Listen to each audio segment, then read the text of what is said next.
Hello student, welcome back again to the Nishan Classes online digital platform. Now we will discuss today class 12th CBSE Biology major paper जो कि 11 जैन को हुआ है.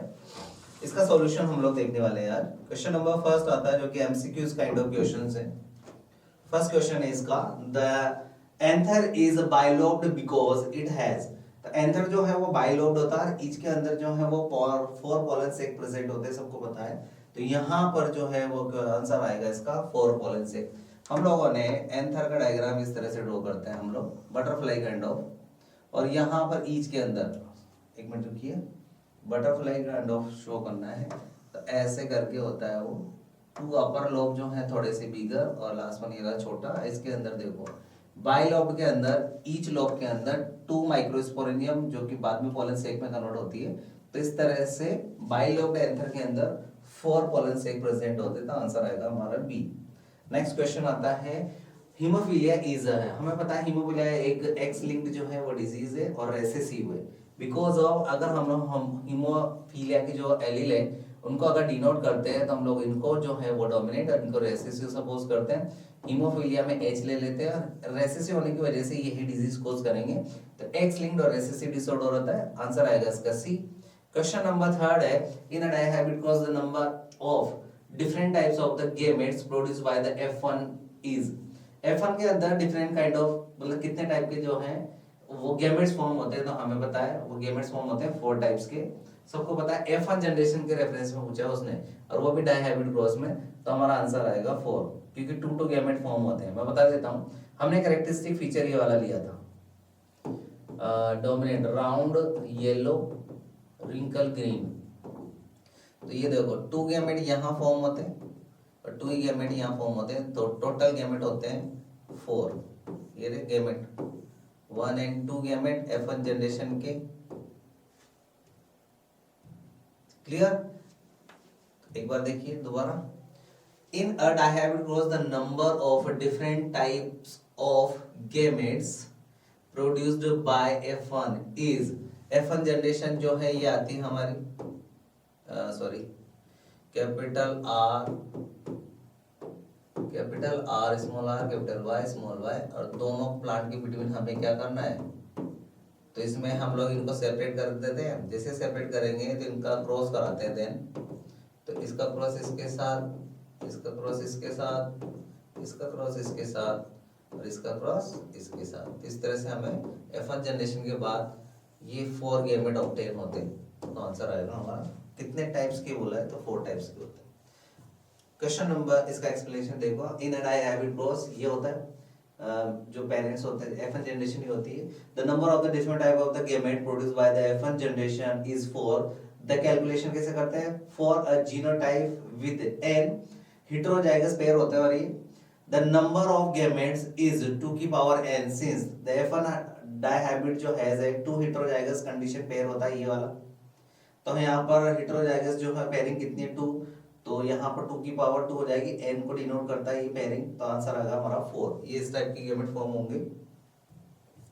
Next question आता है, question number 4, Okazaki fragment are formed during their application on. तो हमें पता है कि ओकाजाकी फ्रेगमेंट किस पर फॉर्म होते हैं, लैगिंग स्टेट पर फॉर्म होते हैं, जो कि कंटीन्यूअस काइंड ऑफ होती है. Next, tRNA carries. tRNA के ऊपर जो है वो अमीनो एसिड बाइंड होकर जाते हैं ट्रांसलेशन के लिए. तो आंसर आएगा A, amino acid. Question number 6 है, the central dogma of the molecular biology was produced by. Crick ने ये प्रोड्यूस किया था, जिसमें एक इक्वेशन आती है जिसमें डीएनए से एमआरएनए फॉर्म करते हैं हम लोग, और एमआरएनए से क्या फॉर्म हो जाता है, प्रोटीन. तो इसको सेंट्रल डोग्मा इक्वेशन बोलते हैं हम लोग. क्रिक ने गिवन किया था ये. नेक्स्ट क्वेश्चन आता है हमारा 7, which enzyme aids RNA primers during the DNA replication. तो DNA replication का RNA primer जो है कौन सा एंजाइम एड करता है. तो एडिंग का काम हमें पता है किसका होता है, प्राइमेज एंजाइम प्राइमर को जो है एड करता है. तो यहाँ पर जनरली एडिंग का काम लाइगेज को होता है, लेकिन प्राइमर के रेफरेंस में पूछा था, आंसर हमारा प्राइमेज आएगा. Question number 8, fossil provide evidence for. तो फॉसिल जो है वो किस तरह के एविडेंस को जो है वो डिनोट करता है. तो हमें पता है ऑर्गेनिक इवोल्यूशन को डिनोट करता है, because of organic matter secure हो जाते हैं और फॉसिल की फॉर्म में जाते हैं.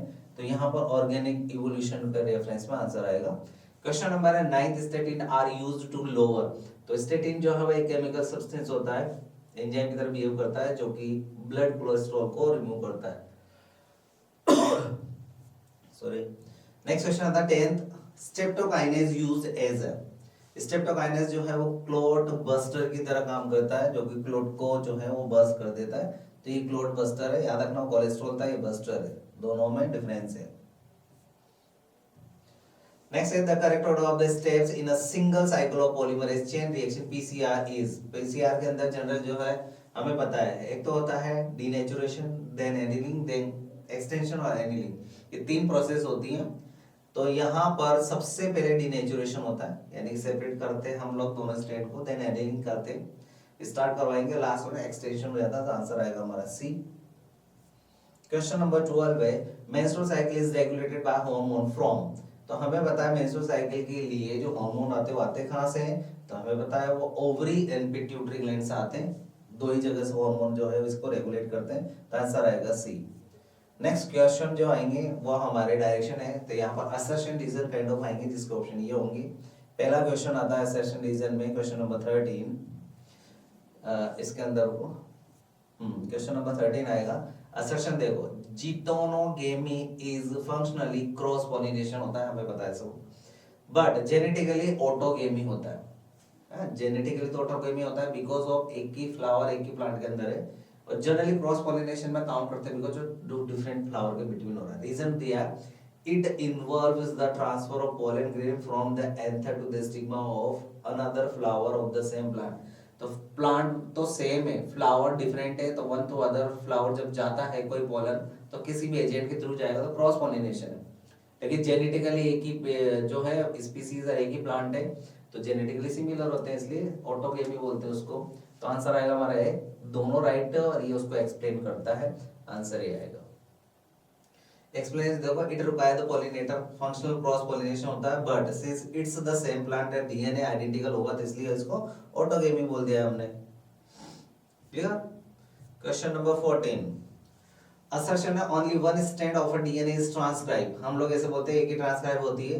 रीजन दिया है RNA polymerase binds to promoter region represents या present on only one strand.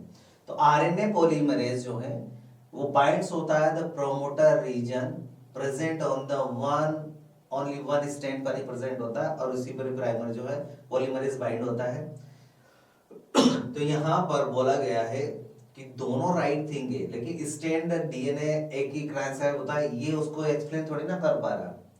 तो आंसर दोनों राइट है, पर बी ये रीजन इसको एक्सप्लेन नहीं कर पा रहा, उसका रीजन तो बताया नहीं कि वन स्ट्रैंड ही ट्रांसक्राइब होता है, ये कोई रीजन थोड़ी ना बता रहा होता है। कि स्टेटमेंट गिवन कर दिया कि पॉलीमरेज जो है एक स्ट्रैंड पर बाइंड होता है, पर ये थोड़ी ना बताया ट्रांसक्राइब होता है। तो ऑब्वियसली यहाँ पर आंसर आएगा बी, एक्सप्लेन नहीं कर पा रहा वो फर्स्ट रीजन को, असर्शन को।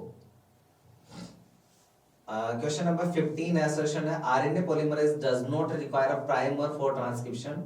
तो ट्रांसक्रिप्शन के टाइम आरएनए पॉलीमरेज को रिक्वायर नहीं होती किसी भी प्राइमर की। रीजन दिया है RNA polymerase can initiate RNA synthesise de novo.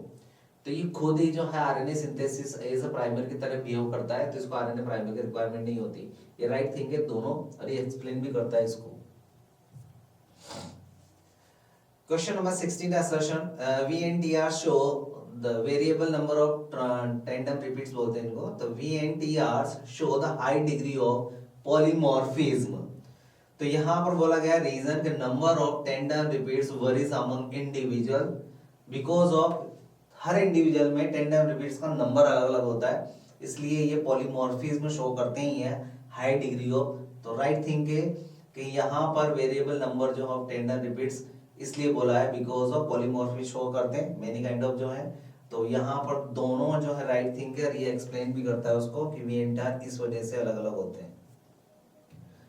Section B में क्वेश्चन नंबर आएगा 17 का ए, 2 क्वेश्चन है इसके अंदर। Name the hormones responsible for milk ejection.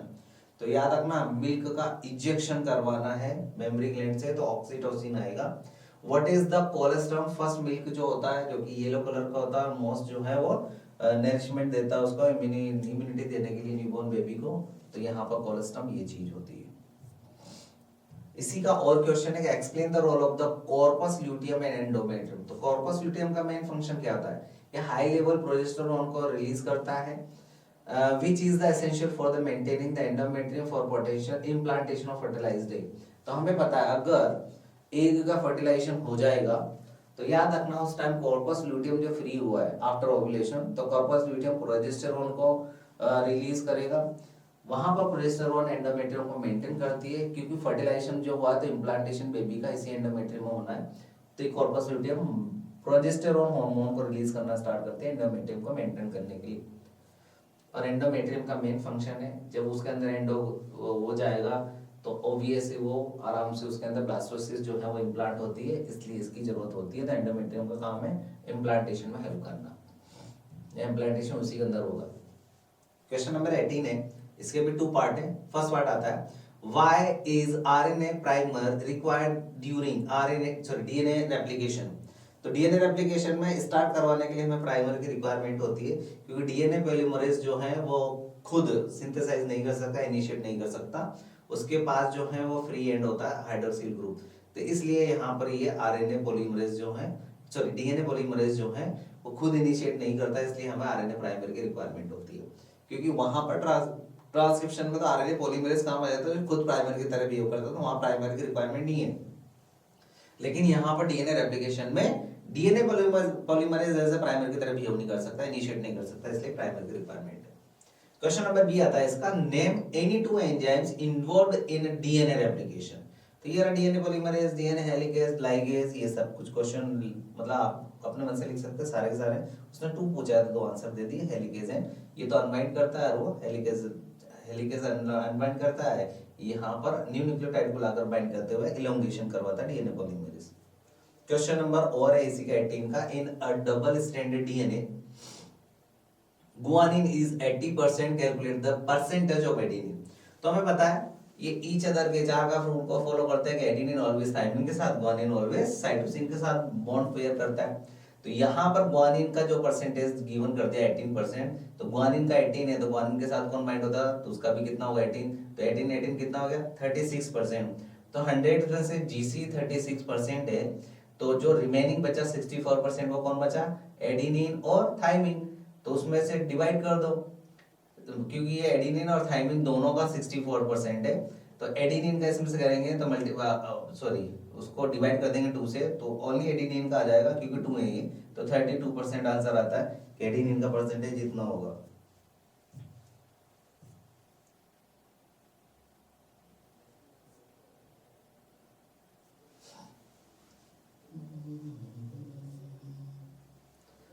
Question number 19 है, identify the locations of primary and secondary lymphoid organs on a human। lymphoid organ का हमें यहाँ पर पोजीशन बताना, ईच का फंक्शन भी बताना क्या काम है। तो यहाँ पर प्राइमरी ऑर्गन में बोन मैरो और थाइमस जो है वो इंक्लूड होती है, और सेकेंडरी के अंदर spleen, lymph node, pair patches and appendix ये इंक्लूड होते हैं। तो यहाँ पर आंसर है ये, हमें यहाँ पर केवल फिलअप करना था, तो ये था आंसर। टॉन्सिलियर है, थाइमस ग्लैंड यहाँ होती है, लिम्फ नोड्स जो है हम पता है लिम्फेटिक सिस्टम के अंदर लिम्फ नोड लिम्फ ग्लैंड्स होती हैं जो लिम्फ को प्यूरिफाई करती हैं। स्प्लीन जानते हो हमारे के जो स्टमक है उसके ऊपर होती हैं। पेयर पैचेस जो हैं वो एक्चुअली में यहाँ पर प्रेजेंट होता है अपेंडिक्स के इन स्मॉल इंटेस्टाइन की इनर लाइनिंग जो होती है उसके अंदर स्पेसिफिक काइंड ऑफ सेल्स का अरेंजमेंट है पेयर पैचेस। ये अपेंडिक्स होता है जो कि आउटग्रोथ है, बोन मैरो ये प्रेजेंट होती है बोन के अंदर। तो ये हमें यहाँ पर प्लेस करना था डायग्राम के अंदर, क्योंकि डायग्राम जो है वो फिलअप करना था।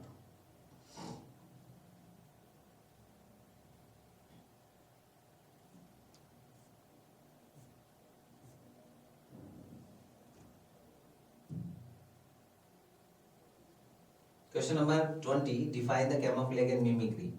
कैमोफ्लेज तो क्या होता है कि camouflage is an adaptation that helps organism blend with their surrounding. तो जैसे गिरगिट वगैरह अपना कलर चेंज कर लेता है, ग्रीन उसके अंदर लीफ के अंदर छुप जाता है, किसी एनिमीज को दिखता नहीं है, उसको कैमोफ्लेज बोलते हैं जो अपना आप हाइड करता है। मिमिक्री क्या होती है, मिमिक्री एक अडेप्टेशन है where the one organism resemble another for protection. एक जो एनिमल है या कोई भी स्पीसीज है वो अदर स्पीसीज को कॉपी कर लेता है और वैसा दिखने लगता है, उसको हम लोग मिमिक्री करते हैं। ये ओनली सर्वाइवल बोल सकते हैं, सर्वाइवल करने के लिए एक स्ट्रेटेजी सपोज करते हैं। What is the brood parasitism explain with example. Brood parasitism में याद रखना, कुछ ऐसे एनिमल्स होते हैं जो खुद नेक्स्ट नहीं बनाते, अपने एक जो है वो किसी अदर काइंड ऑफ एनिमल्स के अंदर डाल देते हैं, नेक्स्ट के अंदर, वही उसको इंक्यूबेट करता है, खुद आराम से घूमता है, खुद को कुछ नहीं करना है, तो उसको ब्रूड पैरासिटिज्म बोलते हैं। इसका बेस्ट एग्जांपल आता है कुकू यानी कोयल। कुकू अपने एग्स जो हैं वो थोड़े से साइज में थोड़े से बड़े होते हैं, पर कलर और पैटर्न जो है वो सेम क्रो की तरह होता है, ग्रीन काइंड ऑफ, तो वो उसके अंदर दे देती है कोयल अपने एग्स को। और कौवा जो सपोज नहीं कर पाता, वो अपने अंडे सपोज करता है उसको, तो आराम से इंक्यूबेट करेगा जितना भी पीरियड होता है, उसके बाद बच्चे जब हैच होके निकलते हैं तब जाकर उसको पता लगता है कि किसका अंडा था।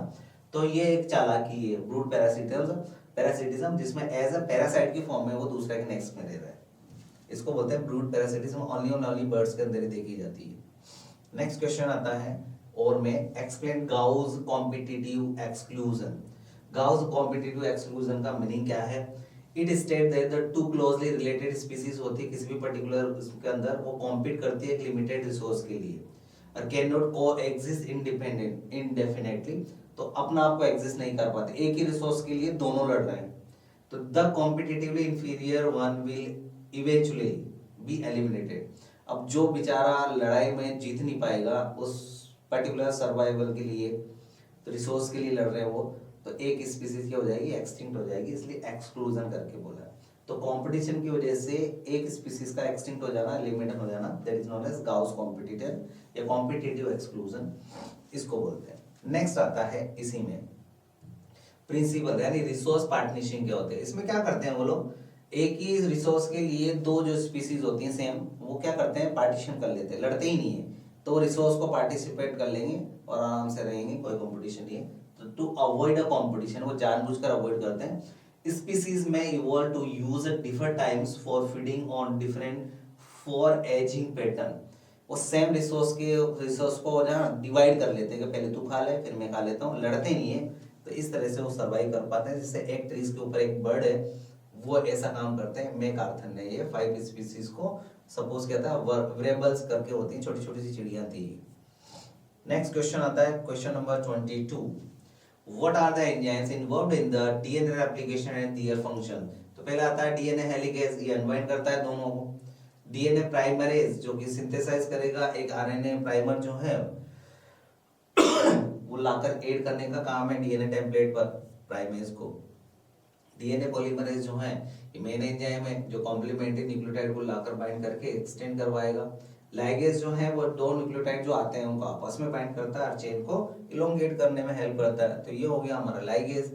टोपोआइसोमरेज का काम है, ये इसको गायरेज भी बोलते हैं। ये रिलीव करता था टेंशन, जो हम अनकॉइल करते हैं ना स्ट्रैंड को, तो उसकी जो टेंशन होती है वापस कॉइल होने की, तो डीएनए टोपोआइसोमरेज जो होता है उसके अनकॉइल यानी स्ट्रेट कर देता है उसको। जैसे घुंघराल बाल रहते हैं, दो रस्सियों का आपस में खोलेंगे तो वापस लपट जाती हैं, तो उसको ओनली एक स्ट्रेट फॉर्म में रहे तो टोपोआइसोमरेज उसमें काम आता है। ये तो हमारे एनसीईआरटी में नहीं गिवन कर रखा है, मैं थोड़ा सा एक न्यूक्लियस एंजाइम यहाँ पर बोल दिया मैंने। ये आरएनए प्राइमर को बाद में रिमूव करने के काम आता है प्रूफ रीडिंग के, यानी कि अगर कोई गलत न्यूक्लियोटाइड आकर बाइंड हो गया नॉन कोडिंग काइंड ऑफ, तो उसको रिमूव करने में हेल्प करेगा। नेक्स्ट क्वेश्चन आता है 23। Explain the foetal ejection reflex and its role in parturition. Baby का बर्थ करने में इजेक्शन रिफ्लेक्स का क्या मेन फंक्शन होता है वो बताना है। तो एक्चुअली में इजेक्शन फीटल इजेक्शन रिफ्लेक्स होता क्या है, एक न्यूरो एंडोक्राइन रिफ्लेक्स है। ये माइंड यूटेराइन कॉन्ट्रैक्शन करवाता है, ट्रिगर करता है, सिग्नल्स देता है फुल्ली डेवलप्ड फीटस को, जो कि प्लेसेंटा से बाहर की तरफ जो है वो निकले, मतलब बेबी जो है बर्थ करने के लिए इजेक्शन होता है। मैकेनिज्म क्या है कि these signals induce the maternal posterior pituitary gland to the release oxytocin। जब ये एक से लेबर पेन बोल सकते हैं इसको, ये एक्चुअली में एक सिग्नल प्रोवाइड करता है, ये पिट्यूटरी ग्लैंड एक हार्मोन रिलीज करते हैं नाम ऑक्सीटोसिन। ये ऑक्सीटोसिन जो है ये एक्चुअली में इंजेक्शन करने के लिए ऑक्सीटोसिन वहां पर लेबर पेन करवाएगा, जिसकी वजह से बेबी आउटकम होगा। तो आउटकम क्या है, ऑक्सीटोसिन कॉज करता है स्ट्रॉन्गर यूटेराइन कॉन्ट्रैक्शन, जिसकी वजह से बेबी बाहर की तरफ आता है, और जैसे बेबी बाहर की तरफ आएगा तो उसको हम लोग बेबी बर्थ बोलते हैं। वो होता है पार्चुरेशन। क्लियर। नेक्स्ट क्वेश्चन है 24, दो पार्ट में डिवाइड है। Why did the Hershey and Chase use S35 and P32 in their experiment. ये दो थे आइसोटोप सल्फर और फास्फोरस के, 32 एंड 35।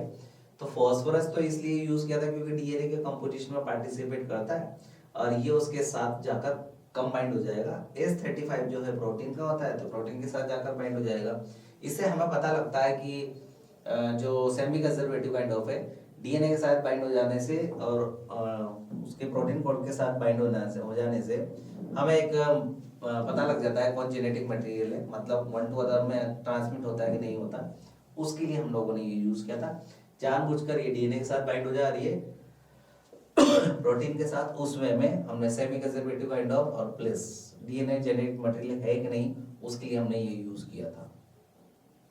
ये देखो कंक्लूजन क्या था, बाय डिटेक्टिंग द रेडियोएक्टिव, इसकी ये दोनों आइसोटोप जो है रेडियोएक्टिव होते हैं। Only in bacteria infected with the P32 लेवल phages they prove that the DNA not protein is genetic material.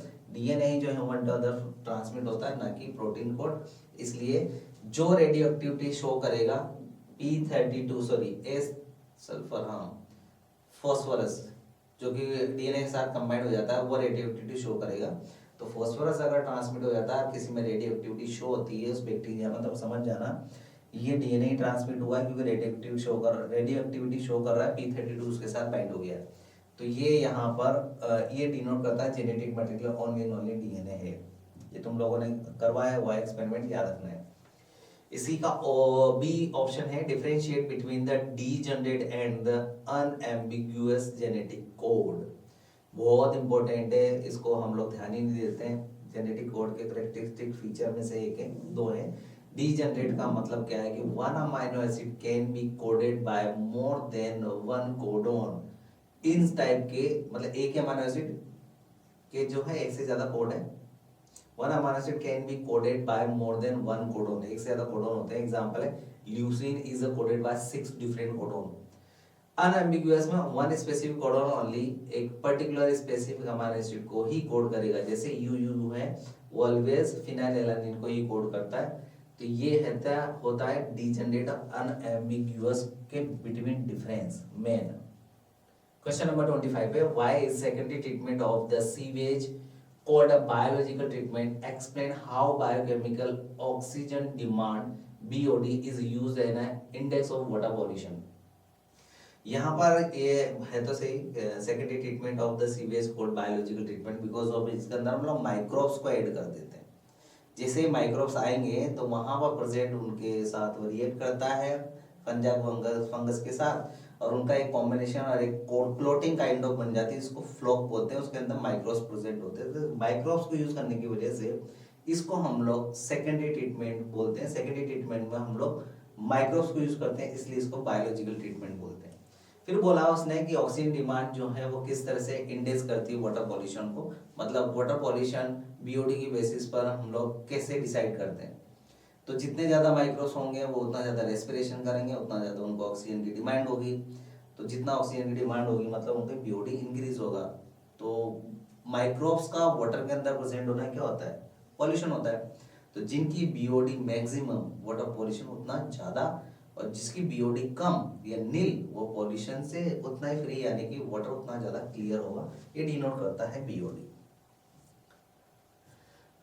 ये आप एक बार रीड आउट कर लो, मैंने समझाया वो सेम ही है, ये देख लो आप, पॉज कर लेना। Question number 26, how did Meselson and Stahl prove that the DNA replication is semi conservative? इन लोगों ने सेमी कंजर्वेटिव मॉडल दिया था। सेमी कंजर्वेटिव मॉडल का मीनिंग समझो कि जो डीएनए होता है वो डबल स्टैंडर्ड होता है, ठीक है, और इस तरह से उनके बिटवीन नाइट्रोजन बेस पेयरिंग के बिटवीन हाइड्रोजन बॉन्ड होता है। इसको कर देते हैं हम लोग अनकॉइलिंग। क्या कर देते हैं? अनकॉइलिंग। ये अनकॉइलिंग कर दी तो इस तरह से हम लोग इसको अनकॉइल करके दोनों स्ट्रैंड को सेपरेट कर देते हैं। ये सेपरेट कर दिया हमने दोनों स्ट्रैंड को, ये इनके नाइट्रोजन बेस पेयरिंग, क्लियर, ये इसके कॉम्प्लीमेंट्री। तो इन पर बनने वाला जो न्यू स्ट्रैंड होगा वो अदर काइंड ऑफ होगा। तो मैं एक न्यू वन जो है वो फॉर्म कर रहा हूँ, ये देखो। तो तो इस पर भी एक न्यू स्टैंड आएगा, इस पर भी न्यू स्टैंड आएगा, इसकी कॉम्प्लीमेंट्री। तो सेमी कंजर्वेटिव का मीनिंग होता है कि जो भी न्यूली सिंथेसाइज डीएनए होगा डबल स्टैंडर्ड, उसमें एक न्यू वन और एक ओल्डर होती है, मतलब ओल्डर वाली जो है वो कंजर्व हो जाती है, यानी कि रह जाती है। तो एक ओल्ड और एक पुराना और एक न्यू वन आता है, इसी को सेमी कंजर्वेटिव मॉडल बोला, जिसमें उन्होंने टू आइसोटोप, एक तो था NH415Cl और एक था NH14Cl को यूज किया था।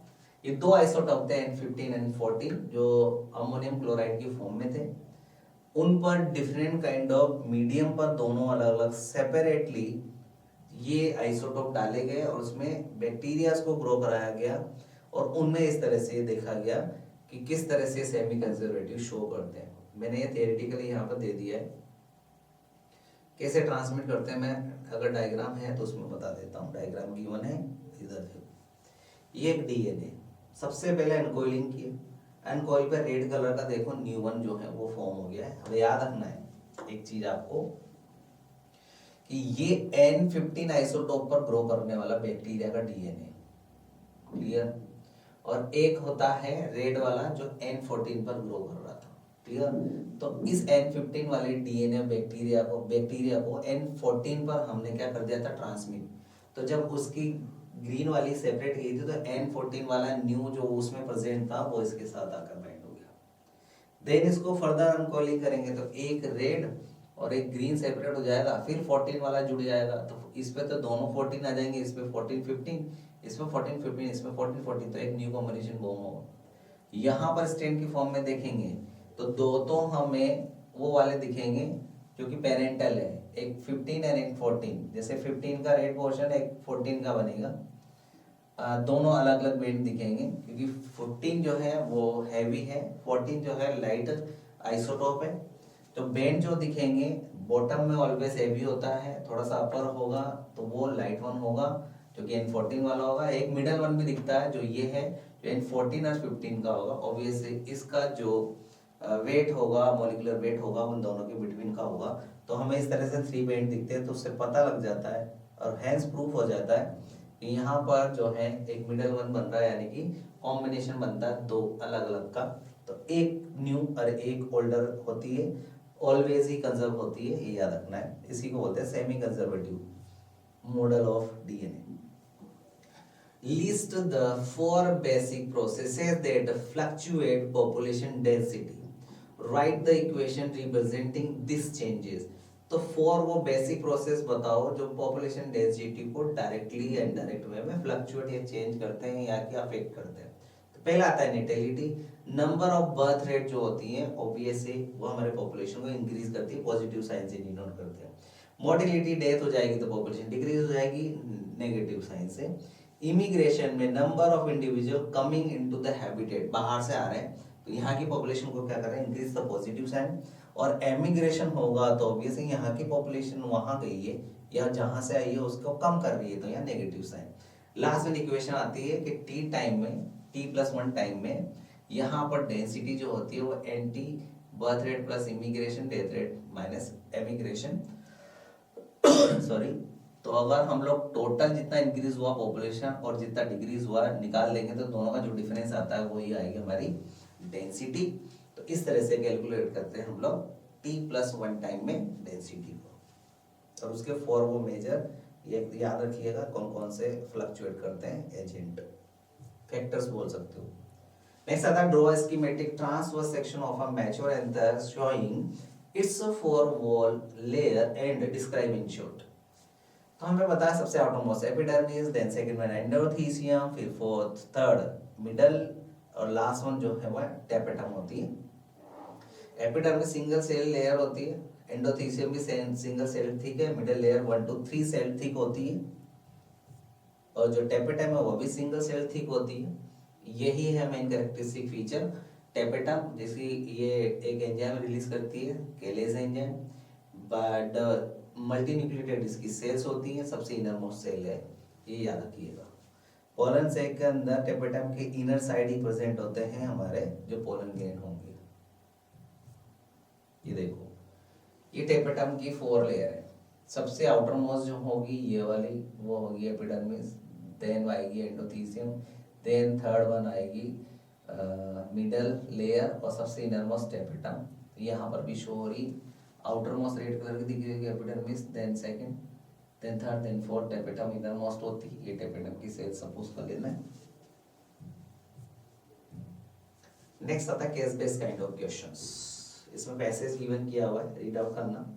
एलील के रेफरेंस में randomly mating population of beetle की, जिसकी फ्रीक्वेंसी ऑफ रिसेसिव एलील ये है और population is not a subject any evolution forces, कोई फोर्स नहीं है यहाँ पर इवोल्यूशन के रेफरेंस में, बस एक जनरल दे रखा है, इसका पॉइंट आउट दिया हुआ है।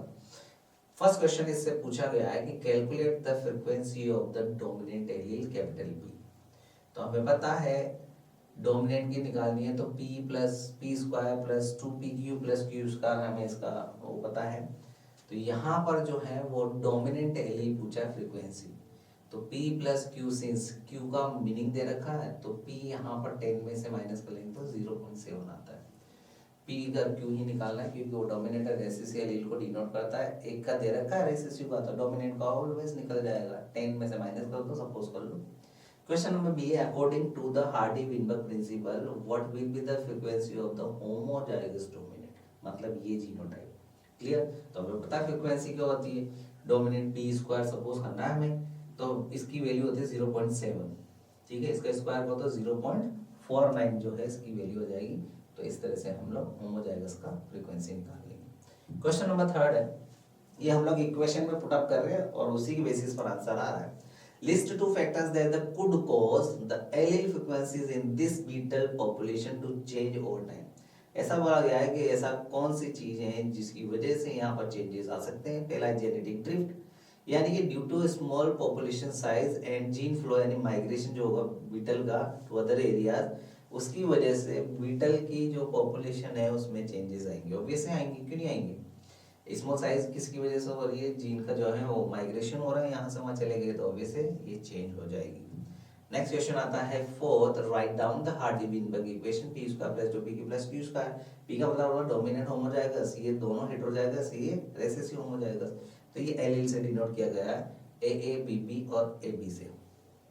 नेक्स्ट क्वेश्चन आएगा इसी का, और पैसेज दिया हुआ है ये, और ये एक्चुअली में इवोल्यूशन का ही रिलेटेड है, मार्सुपियल जो स्पीसीज थी उसके रेफरेंस में। तो इससे क्वेश्चन है, what biological term describe the similarities between a placental valve and Tasmanian valve. तो हमें पता है इनको कन्वर्जेंट बोलते हैं। जब सेम स्पीसीज अडेप्टेशन लेकर चेंज हो जाए तो उसको कन्वर्जेंट बोला जाता है, तो ये एक्चुअली में कन्वर्जेंट इवोल्यूशन।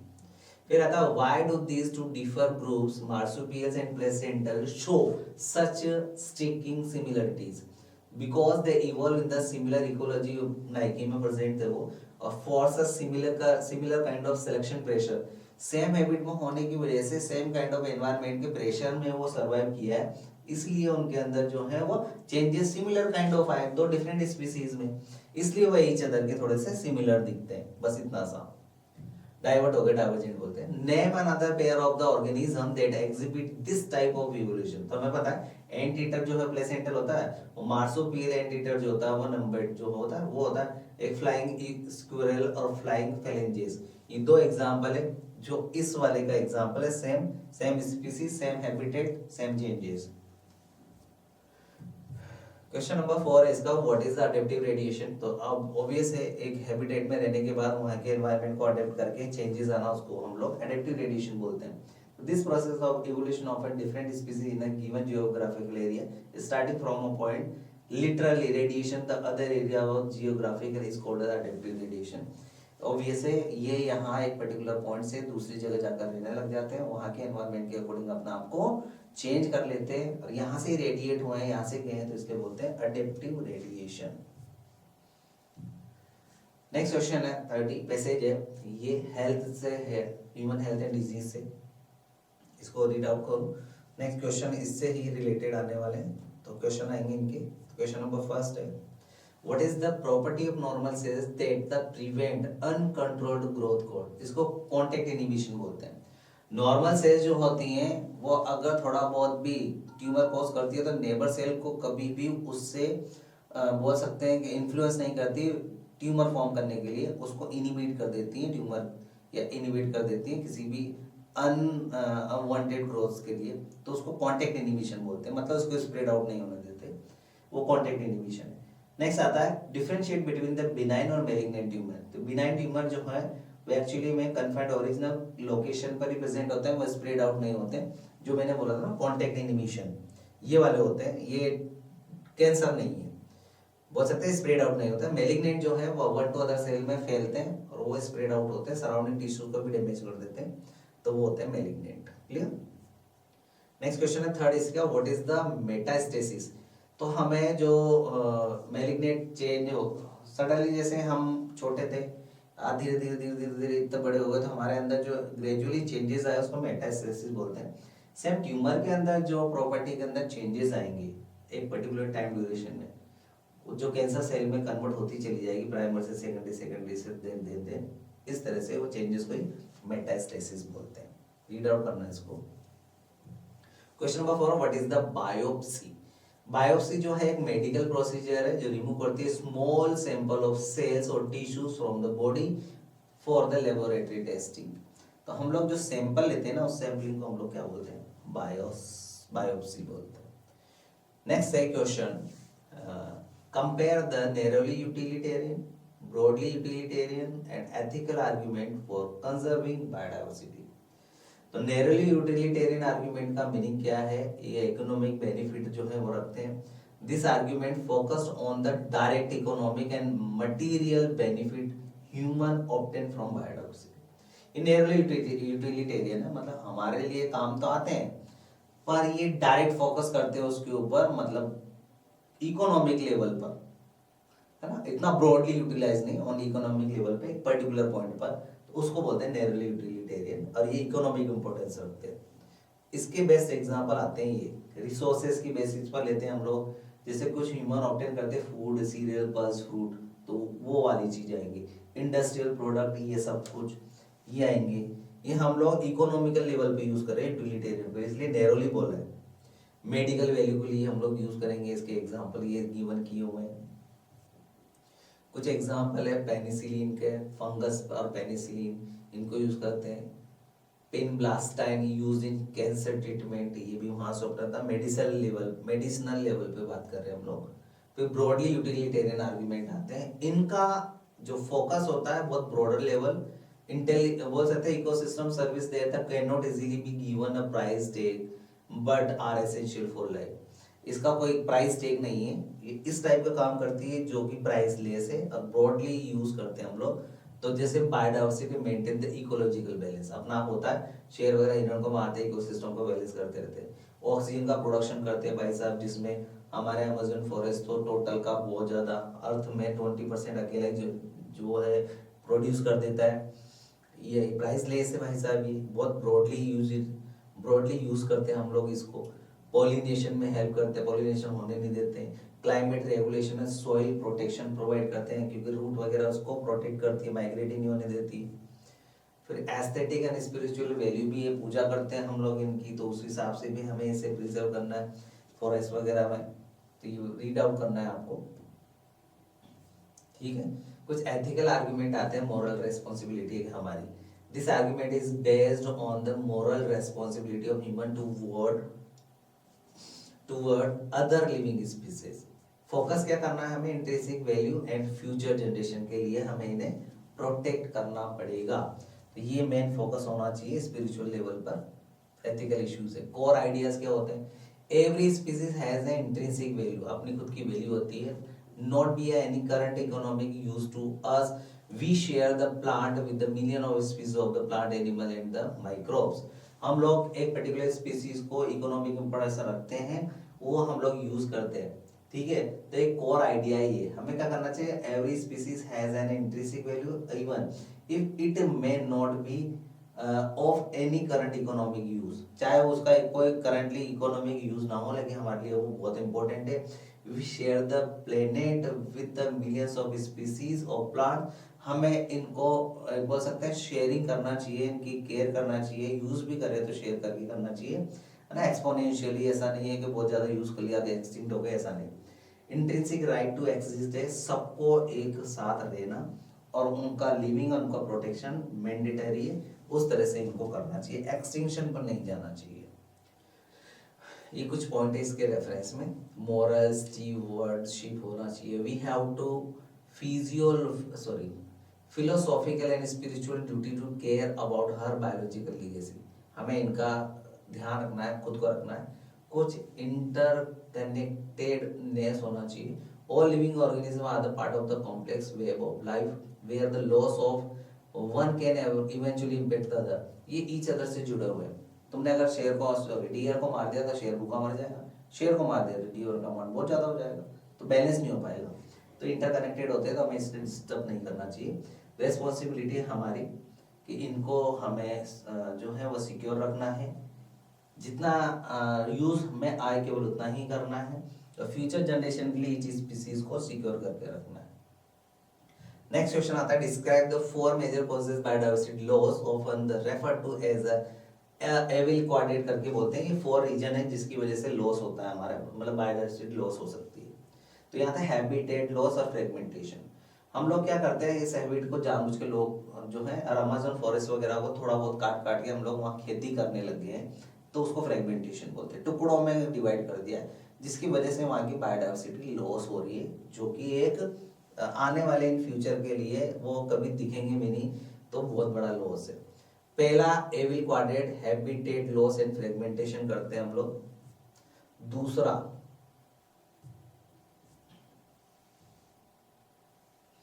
सिग्निफिकेंट रोल होते हैं इनके माइनिंग डैम्स वगैरह बनाने के लिए, हम लोग इनको खत्म कर रहे हैं, डैम्स बना रहे हैं, माइनिंग करने लग गए, खेत खत्म हो गए तो हमने जंगलों में जाकर खेत काट लिए, वहां पर खेती करते हैं सोयाबीन की, अमेज़न फॉरेस्ट को काट दिए जो सबसे ज्यादा बायोडायवर्सिटी पाई जाती है, तो हैबिट लॉस कर दिया हमने। ओवर एक्सप्लॉइटेशन, सबसे ज्यादा कि शिकार करना, हंटिंग वगैरह फिशिंग कर करके इतना एक्सप्लोर कर लिया है को हमने धीरे धीरे उनको एक्सटिंक्ट ही कर दिया है। बहुत सारी स्पीसीज तो हद से ज्यादा एक्सप्लॉइटेशन हो गया उनका, तो वो नहीं करना चाहिए था। ये दूसरा रीजन था इनका। सेकंड था एलियन, हमने दूसरी स्पीसीज को लाकर यहाँ पे इंट्रोड्यूस कर दिया, जिसने हमारी लोकल स्पीसीज को खत्म कर दिया। ये यहाँ पर बेस्ट एग्जांपल है लेंटाना, वाटर हाइसिंथ, इकार्निया जिसको बोलते हैं प्लांट है, नाइल पर एक फिश थी जिसने यहाँ की फिश को खत्म कर दिया, एक वेराइटी को। तो एलियन स्पीसीज का मतलब होता है फॉरेन, बाहर से लाई गई चीज।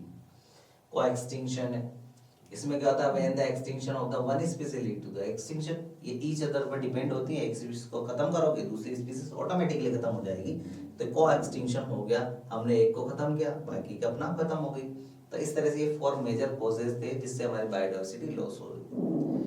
नेक्स्ट क्वेश्चन है, explain the various phase of the menstrual cycle and the role of the pituitary and ovarian hormones regulate it. Menstrual phase होती है जिसमें क्या होता है, सबसे पहले यूटेराइन जो लाइनिंग होती है एंडोमेट्रियम जिसको बोलते हैं, वो ब्रेक डाउन होती है और शेड होना स्टार्ट हो जाती है, इसको बोलते हैं मेंस्ट्रुअल फेज। 1 to 5 डेज की होती है, मैक्सिमम 3। हार्मोनल रोल्स क्या होता है, डिक्रीज कर देते हैं एस्ट्रोजन हार्मोन और प्रोजेस्टेरोन, जिसकी वजह से कॉर्पस ल्यूटियम जो है वो degenerate of the corpus luteum degenerate हो जाएगा। लो हार्मोन लेवल जो है वो pituitary gland to release the FSH, stimulate करेगा पिट्यूटरी ग्लैंड को। किसका लो लेवल, प्रोजेस्टेरोन और एस्ट्रोजन का। एफएसएच जैसे ही रिलीज होगा ये फॉलिकल बनाना स्टार्ट करेगा, तो फॉलिकुलर फेज आ जाएगी, फॉलिकल बन जाएगी। यहाँ पर जो है ग्राफिन फॉलिकल मेच्योर जो है वो हो जाएगी इसके अंदर। तो ग्राफिन फॉलिकल जो है वो 10 डेज में ओवुलेशन के थ्रू फर्टिलाइज करके हैच हो जाती है, जिसकी वजह से जो हार्मोनल रोल होता है, एफएसएच का काम है स्टिमुलेट करना फॉलिकल डेवलपमेंट को। जैसे फॉलिकल डेवलपमेंट होगा, फॉलिकल जो है वो एस्ट्रोजन हार्मोन को रिलीज करना स्टार्ट करती है, जिसकी वजह से ओवुलेशन जो है वो होगा, क्योंकि एलएच की वजह से ओवुलेशन होता है। ओवुलेशन में क्या होता है, ग्राफिन फॉलिकल रप्चर हो जाती है और ओवम रिलीज हो जाता है। हार्मोनल रोल क्या होता है, एलएच जो है, एलएच सर्ज बोलते हैं, जहाँ पे एलएच का अमाउंट बहुत ज्यादा पिट्यूटरी ग्लैंड रिलीज करती है, एलएच सर्ज बोलते हैं, जो कि ओवुलेशन करवाएगा। ये हार्मोनल रोल होता है एलएच का ओवुलेशन के लिए। जैसे एलएच आएगा तो ऑब्वियसली ल्यूटेरल सेक्रेटरी फेज जो है वो स्टार्ट हो जाएगी। यहाँ पर रप्चर फॉलिकल ट्रांसफॉर्म हो जाती है इनटू कॉर्पस ल्यूटियम और एंडोमेट्रियम बिकम हो जाती है thick, vascular and the secretory ready to implantation हो जाएगा। हार्मोनल क्या है, एलएच का काम है मेंटेन कॉर्पस ल्यूटियम, क्योंकि मेंटेन करना पड़ेगा 9 मंथ तक कॉर्पस ल्यूटियम वहीं रहेगी। अगर कॉर्पस ल्यूटियम वापस डिग्रेड होकर चली गई तो वापस एक न्यू बेबी बनने वाला है, क्योंकि फॉलिकुलर फेज स्टार्ट हो जाएगी। तो प्रोजेस्टेरोन हार्मोन जो है वो मेंटेन करता है यूटेराइन लाइनिंग को और एफएसएच एलएच को इनहिबिट कर देता है, जिससे कि बेबी इम्प्लांट हो सके और ऑब्वियसली प्रेगनेंसी क्रिएट हो सके। नेक्स्ट क्वेश्चन है इसका, describe the event taking place from the time of entry of the sperm into the female reproductive tract until the implantation of the blastocyst. तो हमें enter, जैसे स्पर्म एंटर हुआ है, blastocyst implant हुआ, तब तक का पूरा प्रोसेस बताना है। तो सबसे पहले अराइवल और कैपेसिटेशन, सीमन के थ्रू वेजाइना की इनर लाइनिंग में एंटर होगा स्पर्म, अंडरगोज होगा बहुत सारे कैपेसिटीज यानी चेंजेस हो। ये स्पर्म मिलियंस में होते हैं और ये स्विम करना स्टार्ट करते हैं अपर साइड यूटेरस की तरफ, और यहाँ पर बहुत सारी, क्योंकि फॉरेन पार्टिकल्स है, तो यहाँ पर फीमेल की बॉडी के यूटेराइन इनर लाइनिंग में बहुत सारी डब्ल्यूबीसी होती हैं जो इसको इम्पैक्ट करती है, इसके ऊपर आक्रमण कर देती हैं करके और उसको डिस्ट्रॉय करने का काम करती हैं। फिर आता है acrosomal reaction and the fertilization, second event आता है। एक्रोसोमल रिएक्शन एंड फर्टिलाइजेशन क्या होगा, जब स्पर्म वहां पहुंच जाता है, रीच आउट कर जाएगा, तो जो स्पर्म जो है वो ओवम के आउटर लाइनिंग जोना पेलिसुइडा को आउटर से पेनिट्रेट करना स्टार्ट करता है, एक रिलीज एंजाइम करता है, एंजाइम होता है इसके ऊपर जो कि डिग्रेड कर देगा जोना पेलिसुइडा को और ओवम के अंदर एंटर कर जाता है, एक्रोसोम में प्रेजेंट होता है स्पर्म के।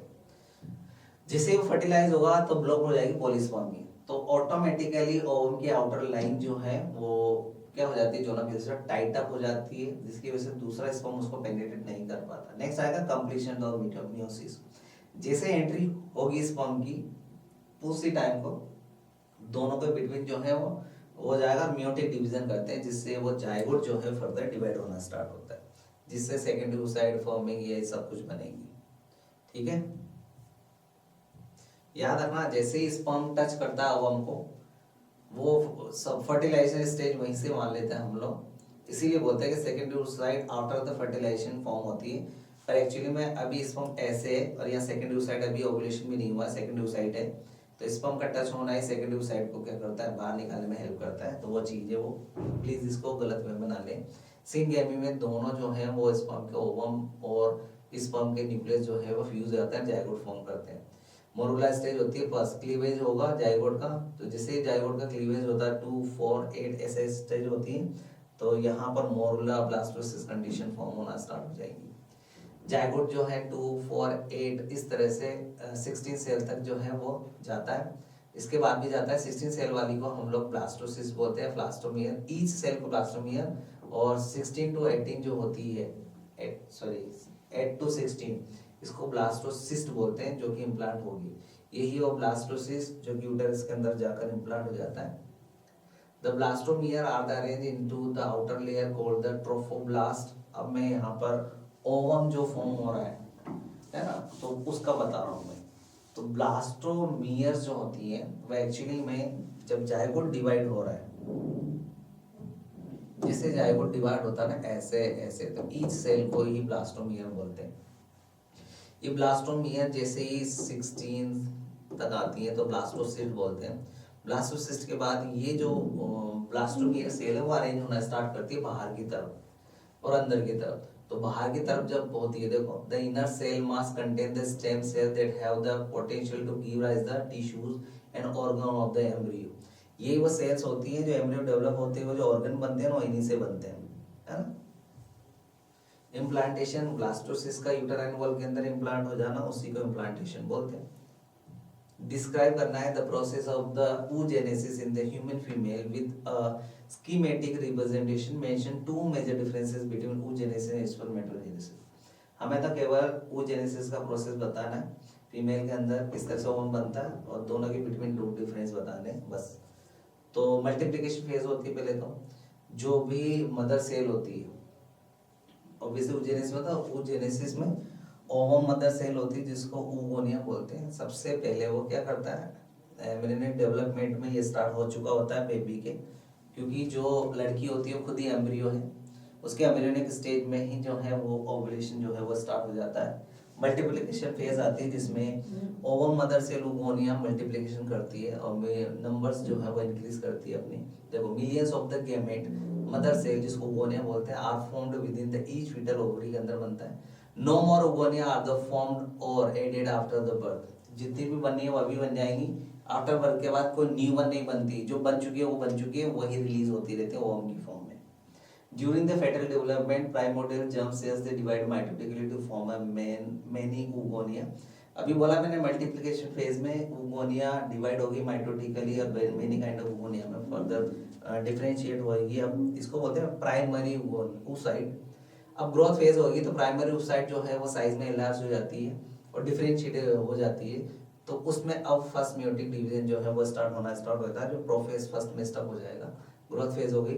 मैच्योरेशन फेज होता है जब प्यूबर्टी पे जाती है लड़की, 13 साल की हो जाएगी पैदा होने के बाद, तो सेकेंडरी जो है वो वहां पर मियोसिस स्टार्ट होगा और इस तरह से प्राइमरी से सेकेंडरी साइड से oogonia, और oogonia या ootyte जो है उसी को बोलते हैं हम लोग ओवम, जो कि रिप्रेजेंटेशन किया गया है यहाँ पर।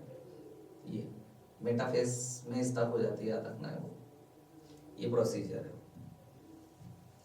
देखो ये है oogonia, ये सबसे पहले माइटोटिकल डिवाइड होकर नंबर बढ़ाती, जैसे नंबर बढ़ाएगा प्राइमरी oocyte बोलते हैं। प्राइमरी oocyte जो है ये है जो कि डिफरेंशिएट हो गई, इसमें फर्स्ट म्यूटिक डिवीजन होता है, जो कि स्टार्टिंग में बेबी जब एम्ब्रियोनिक स्टेज में उस टाइम वो स्टक हो जाता है प्रोफेज फर्स्ट में। देन जैसे बेबी बड़ा 13 साल की हो जाएगी तो ये मियोसिस फर्स्ट अब स्टार्ट हो जाएगा, तो उससे एक पोलर सेल और एक सेकेंडरी oocyte बनती है। पोलर सेल का चली जाएगी, सेकेंडरी oocyte में फिर म्यूटिक सेकेंड होगा, इस तरह से एक और ओवम बनेगा। तो यहाँ पर ये सेकंड पोलर बॉडी बन जाएगी, ये ootyte होती है जिसको हम लोग ओवम बोलते हैं सेकंड oocyte में डिफरेंशिएशन के बाद। तो ये होता है oogenesis। इसी का और क्वेश्चन देखो, what are the transgenic animals, discuss any 4 major objectives और benefits of the producing them. Transgenic animal होते क्या? The animal whose DNA has been manipulated to past and express it foreign gene। तो हम लोग क्या करते हैं, जो एनिमल है उसके डीएनए के साथ हम लोग एक न्यू डीएनए मिक्स करके कॉम्बिनेशन बनाते हैं और एक न्यू कैरेक्टरिस्टिक फीचर ऑब्टेन करते हैं, उसी को हम लोग ट्रांसजेनिक एनिमल बोलते हैं। और इसका ऑब्जेक्टिव मेनी काइंड ऑफ चीज के लिए करते हैं, जैसे नॉर्मल फिजियोलॉजी या डेवलपमेंट के लिए करते हैं हम लोग, जैसे studying how gene the regulate body functions, जैसे इंसुलिन टाइप ग्रोथ फैक्टर हम लोग बना चुके हैं। स्टडी द डिजीज, इस डिजीज को स्टडी करने के लिए भी हम लोग surviving as a model for human disease like cystic fibrosis and Alzheimer's, cancer, phenylketonuria, इन डिजीज को स्टडी करने के लिए भी हम लोग अपना जीन जो है उसके अंदर डालकर, एक नॉर्मल बेस सीक्वेंस अलग होती है, डिजीज की बेस सीक्वेंस अलग होती है, तो उस वजह से हम लोग उसकी नॉर्मल सीक्वेंस को आइडेंटिफाई करके इन डिजीज का पता लगा सकते हैं। नेक्स्ट आता है बायोलॉजिकल प्रोडक्ट भी बनाते हैं हम लोग, जैसे हमने इंसुलिन बनाया है ना मेडिकल फॉर्म में, ऐसे हम लोग अल्फा-1 एंटीट्रिप्सिन जो एम्फीसीमा के ट्रीटमेंट में काम आती है। मिल्क का प्रोडक्शन कराया हमने रोजी के अंदर, रोज बना के, तो यहाँ पर रोजी को बनाया हमने जिसमें मिल्क के प्रोडक्शन की होता है, अल्फा लैक्टाल्ब्यूमिन जो है वो होता है उसके अंदर, जिसकी वजह से उसका अमाउंट बढ़ गया। तो हम लोगों ने इसको जानबूझकर किया है इंटेंशनली। वैक्सीन सेफ्टी में काम में लेते हैं हम लोग, किसी भी पर्टिकुलर ऑर्गेनिज्म को जीन डाल के उसको ऐसा हैबिट में ले आते हैं कि उस वैक्सीन के लिए क्या करे वो सेंसिटिव हो जाती है। अपने कोई वैक्सीन बनाई तो उस माइस के अंदर डाल देंगे जो हमने सेंसिटिव किया हुआ है, अगर कोई रिएक्शन हो जाता है तो हमें पता लग जाएगा कि वैक्सीन हमारे काम की नहीं है। इसी तरह केमिकल टेस्टिंग करते हैं हम लोग, तो ये जीन को उसके अंदर इनोकुलेट कराकर पर्टिकुलर केमिकल वैक्सीन के लिए उसको सेंसिटिव कर देते हैं, और उन केमिकल और वैक्सीन को जब हम लोग उसके अंदर डालते हैं, अगर वो रिएक्शन कर गया तो जल्दी से सिम्टम्स आएंगे, तो मतलब हमारे काम की नहीं है, और कोई भी कुछ भी नहीं हुआ सेंसिटिव होने के बाद भी तो वो हमारे लिए सेफ है। इस तरह से हम लोग इसको आइडेंटिफाई कर लेते हैं। क्लियर? तो ये फंक्शन थे और ये थे ट्रांसजेनिक एनिमल्स। ये हमारा 12th CBSE का मेजर यहाँ पर हो जाता है फिनिश। मिलते हैं नेक्स्ट के साथ, तब तक के लिए खुश रहिए, मस्त रहिए, निशान के साथ पढ़ते रहिए।